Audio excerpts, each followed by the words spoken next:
ಏ ಬೈ ಏ ಬರೋದ ಈಗ ಬಂದನ್ನ ಹಿಂಗ್ ಹೇಳ್ಕೊತಿದ್ರ ಏನಂದಾರ ನಾ ಏನ್ ಮಾಡಿ ನೀವ ಅಂತದ್ ನಿನಗ ಬರೀಲಿ ಬರೀಲಿ ಏ ಬೈ ಏ ಏನ್ ಬರ್ರಿ ಬರ್ಲಿ ಯಾರು ಒಬ್ರು ತೆಗ್ದಿನಿ ಬಂದ್ರ ಬರೀಲಿ ಅದಕ್ಕೆ ಏ ಬಾ ಏನಾಗೈತಿ ಹೇಳಿ ಹೇಳು ನೀ ಸುಮ್ಮನೆ ಇಲ್ಲಿ ಬರ್ರಿ ಅಲ್ಲಿ ಬರ್ರಿ ಒಬ್ರು ತೆಗ್ದಿನ ಅಂದಿಲ್ಲಿ ಏನಾಗೈತಿ ಎದಕ್ ಕಳತ್ರಿ ಎದಕ್ ಹೇಳತ್ರಿ ಇಬ್ರು ಗಂಡ ಅಂತಿ 8 ದಿನ ಆತ್ರಿ ನಾನು ಹಾಳು ಮಾಡ್ಬಿಟ್ನರಿ. ನಾ ಬದಮಾಸವ ಇಲ್ಲಿ ತುಡುಗಲೆ ಬಂದ್ ನಿನ್ ಹಾಳು ಮಾಡ್ದವ ಏನ್ ಹುಚ್ಚದ್ರಿ ಮಾಲಕ್ರ ನನ್ ಗಂಡ್ರಿ. ಏ ಅವ್ವ ನೀ ನನಗ್ ಹುಚ್ಚಿಡ್ ಸಾತಿಲ್ಲ ಅಲ್ಲ ಬ್ಯಾರೆದವ್ರು ಹಾಳು ಮಾಡ್ದವ್ರಂಗ ಮಾತಾಡ್ಲತ್ತಿ ಅವ ನಿನ್ ಗಂಡ ನೀ ಹಾಳು ಮಾಡ್ಯಾನಂದ್ರ ನೀ ಖುಷಿ ಪಡ್ಬೇಕ್ ನೀ ಇನ್ನೊಂದ್ ಹಡಿ ತೆತ್ತಿದ್ರ ಅರ್ಥ ಸುಮ್ಮ ಏನ್ರಿ ಮಾತಾಡೋದನ ಹಾಳು ಮಾಡಿದಕ್ಕೆ ಹಾಳು ಮಾಡ್ಯಾನಂತ ಕೇಳ್ಕೊತ ನಿಂತಾಳಿ ಏ ನಿನ್ನ ಬೈದು ಒಂದ್ ಆಗದಿಲ್ಲ ಒಂದ್ ಬಗಸಿಲ್ಲ ನೀ ಹೇಳ್ಕೊತ ಇಲ್ಲಿ ನಿಂದ್ರು ಅವ ಮನ್ಯಾಗ ಊಟ ಮಾಡಿ ಅಲ್ಲಿ ಮಕ್ಕೋಲಿ ಅದ್ ಅನ್ಗಳಿಗೆ ನೀರ್ ನಾ ಕುಡಿಸ್ಲೆ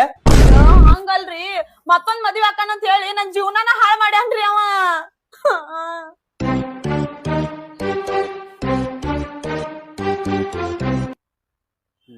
ಯಾರಿಗೆ ಪ್ರೇಸ್ ಹೇಳಕತ್ತಾಳ ನೋಡಿಕೆ ಯಾರಿಗೆ ಹೇಳ್ತಾ ಹೇಳಿಕಿ ಏನ್ ಹೇಳ್ತಾ ಹೇಳಿಕಿ ಸಾವುಕಾರಕಲ್ಲ ಹಾ ಹೇಳ ಮಾಲಕದಲ್ಲ ಅವ್ರ ಅಪ್ಪಗೆ ಹೇಳು ನಾ ಮತ್ತ ಮದ್ವೆ ಆಗವನ ಗಂಡ ಹಡವನೇನ